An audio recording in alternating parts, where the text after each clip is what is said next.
आजाद party के अध्यक्ष और जम्मू कश्मीर के पूर्व मुख्यमंत्री के साथ नेटवर्क 18 ने खास बातचीत की है। उन्होंने कहा कि जम्मू कश्मीर की जनता बदलाव चाहती है और चुनाव ही विकासात्मक बदलाव का एकमात्र रास्ता है। उन्होंने कहा कि जनता चुनी हुई सरकार चाहती है।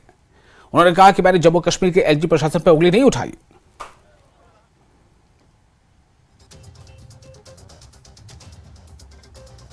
डीपीएपी के चेयरमैन और former chief minister of Jammu Kashmir जनाब गुलाम नबी आज़ाद साहब इस वक्त हमारे साथ मौजूद हैं, जो कि चनाब वैली के 3 दिन के दौरे पे हैं। सर, पिछले 3 दिनों से आप चनाब वैली का दौरा कर रहे हैं, तो क्या कुछ ऑब्जर्वेशन रही है लोगों की? क्या लोग यहाँ पे चेंज अब चाहते हैं?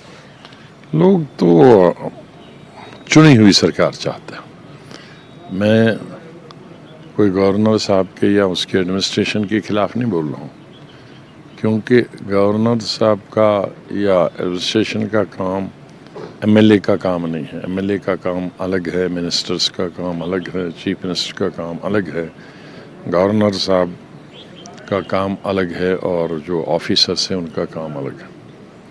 ये सिस्टम चलता है या इस तरह का गवर्नर रूल या इस तरह का जो निज़ाम आज हमारे हैं, वो जब कोई बहुत ही ज़रूरत हो उसकी, जैसे 90 से 96 तक थे कि दहशत गर्दी अपनी उरूज पे थी, घर से निकलना मुश्किल था, लेकिन उसके बाद कई इलेक्शंस हुए, आज हालात बिल्कुल नॉर्मल हैं। बल्कि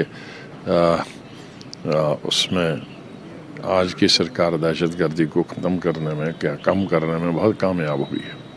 लेकिन दूसरा उतना ही बड़ा पहलू है, जो आवाम है उसे सड़कें चाहिए, उसी स्कूलों में टीचर चाहिए, उसी अस्पतालों में डॉक्टर चाहिए। वो नहीं है, वो नदारद है उसकी। क्यों नदारद है? क्योंकि ये एमएलएज़ का काम है, वो अपने अपने इलाकों में देखते हैं कि बेरोज़गारी है, बेकारी है, डॉक्टर अस्पताल में है कि नहीं, टीचर स्कूल में है कि नहीं, सड़कों की तामीर देहाती इलाकों में हो रही है कि नहीं, कौन सा देहात छोटा, पानी है कि नहीं। ये ऑफिसर्स का काम नहीं है, हमारे कॉन्स्टिट्यूशन में ही नहीं है ये काम। से ये तो बेचारे ज़बरदस्ती उनसे करवाया जा रहा है, ये उनका काम नहीं है। उनका काम है ऑफिस चलाना।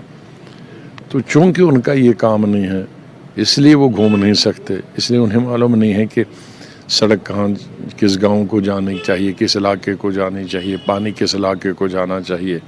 और मजदूरी के लिए पूरी रियासत में काम खोलने चाहे, जैसे कि हमारी हुकूमतों में थे कि हर जगह काम चलते थे। मजदूर अगर कुछ नहीं ज़रिया मिलता था तो मजदूरी करता था, लेकिन वो आज मजदूरी नहीं है।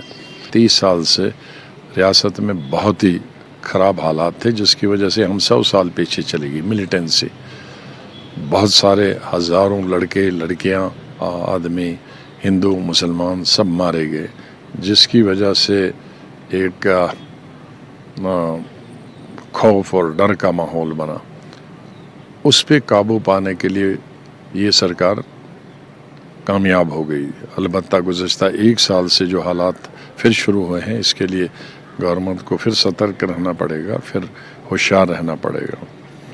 और दूसरा, वो जो कोई भी चीज़ होती थी, जो हड़ताल होती थी, लाखों लोग सड़क पे निकलते थे, हज़ारों लोग सड़क पे निकलते, वो बंद हो गया। फिर एक नया दौर चला था स्टोन पेल्टिंग, उसकी वजह से वो तीनों चीज़ें बंद हुई। वो एक पहलू है।